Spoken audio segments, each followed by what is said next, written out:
Welcome to the channel. This is Mercedes E-Class 2015, basically AdBlue problem. But today I'm not going to show you how we're going to fix the AdBlue problem, but I'm going to show you how is our diagnostic and assessment process, because many people inquiry and ask what is your assessment, what is your diagnostic, why you charging like this amount. So I'm going to step by step show you what am I going to do for assessment. Basically, if someone need to sign up with me for the assessment, vehicle need to come with more than half a tank fuel, and also before the repair and after the repair I'm going to park free parking roadside. Sorry, because I have a limited space, you can see. Sometime you need to leave the car overnight with us because we need to take to the motorway. Daytime sometime we are stuck with our other jobs, then because of that sometime we are taking after 5 o'clock to the motorway. If you need to go motorway, you need to leave the car with us overnight, right? That is the initial stage we need to follow. Then after that I'll show you what is the diagnostic, because many people can do the diagnostic, plug in the computer and have a look what's the faulty codes. Now I'm going to show you how am I going to do the diagnostic. I'm going to start the car and show you what's going on here. You can see this side, right side, engine management light on. In the middle it say engine not possible start in 219 miles. Basically after 219 miles this car will not start, right? Okay, next step I'm going to do the diagnostic, right? I'm going to take a high speed scan report. Bit fault code they are normally as usual Mercedes, but my main focus under the engine control module. Remaining driver distance we know, AdBlue problem, NOx problem, procedure must be always performing the entry, right? NOx sensor 2, another faulty code, engine cannot be start, this one we know. Engine hood contact switch, engine hood has malfunction. Yeah, sometime if it the engine hood malfunction, engine hood mean like a switch for the bonnet, basically we know that word.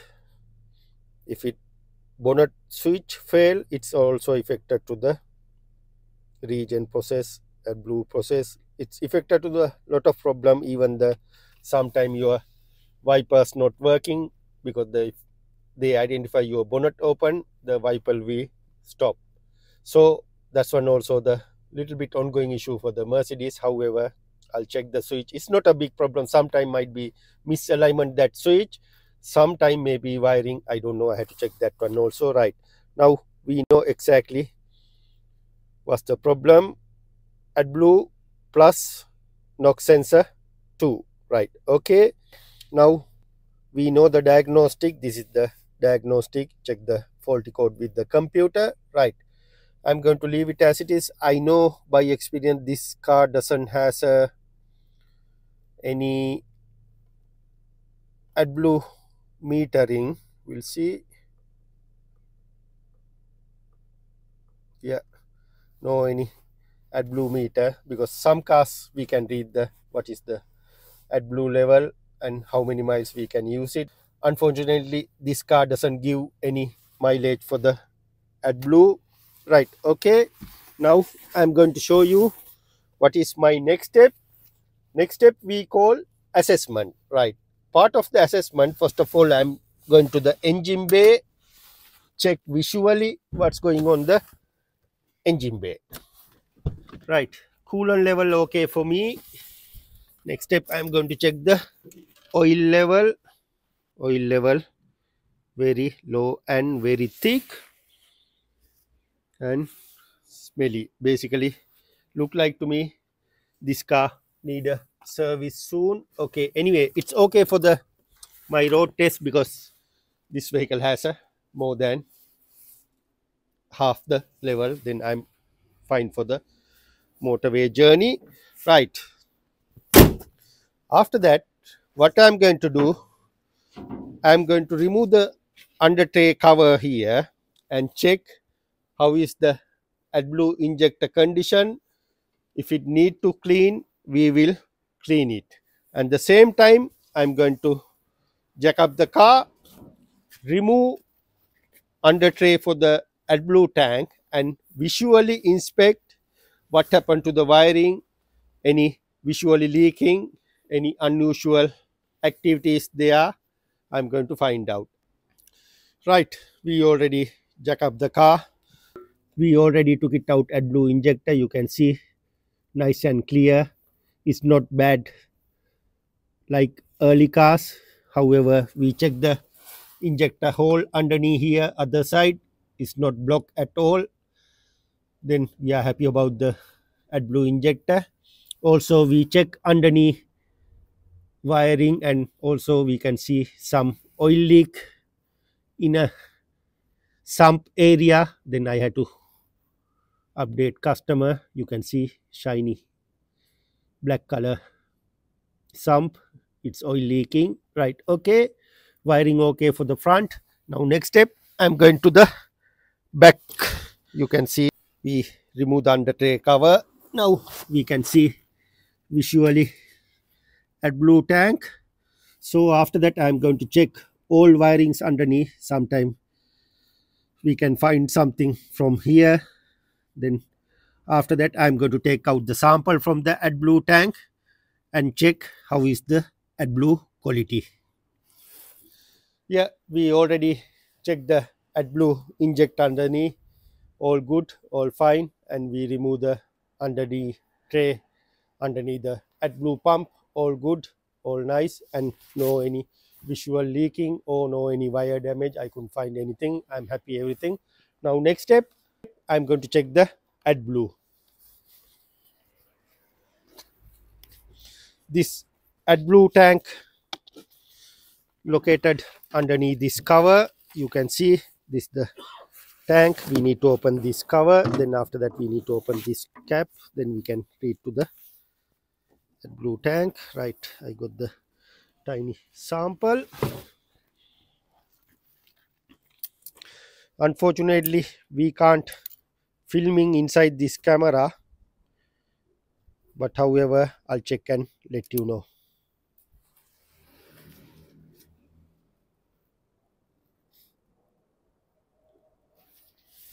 I can't see clearly.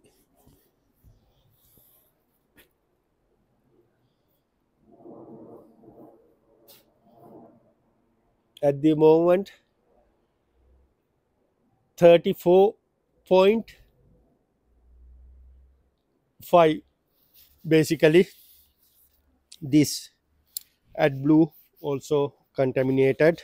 We need to flush the tank because sometimes poor quality AdBlue not working well. Sometimes it's trigger up the AdBlue countdown mileage, and sometimes it's not spraying as should be. Then it's trigger up another faulty code. Because of that, we need to make sure vehicle has a good quality AdBlue.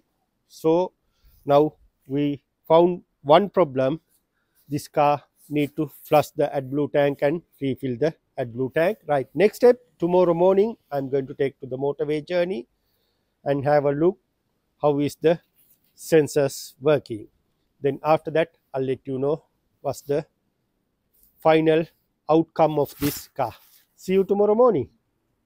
Right, now all set up for the motorway journey. You can see still all light on, engine management light on this side. Yeah, and press OK and scroll up. I want to reset the mileage. Yes, okay, now it's 0. Right, vehicle has a more than half a tank fuel. I had to wait another 5-10 minutes to until this temperature getting up. Then after that, I can go to the motorway. Before that, I'm going to take a fault code again. Sorry, I'll change the computer because other computer went battery flat. And the trouble codes, yeah, you saw this all faulty code before. Yeah, NOx sensor 2 bank 1 and the AdBlue engine hood. Yeah, okay. Right, next step, I'm going to switch off the car, ignition on, and delete all faulty codes and have a look what's going on. Yes,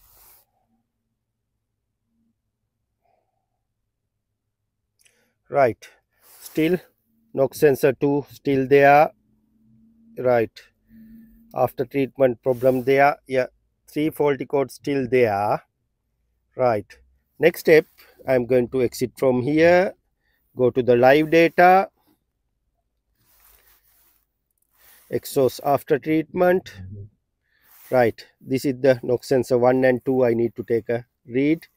Yeah, then I'm going to the motorway with this live data. Right,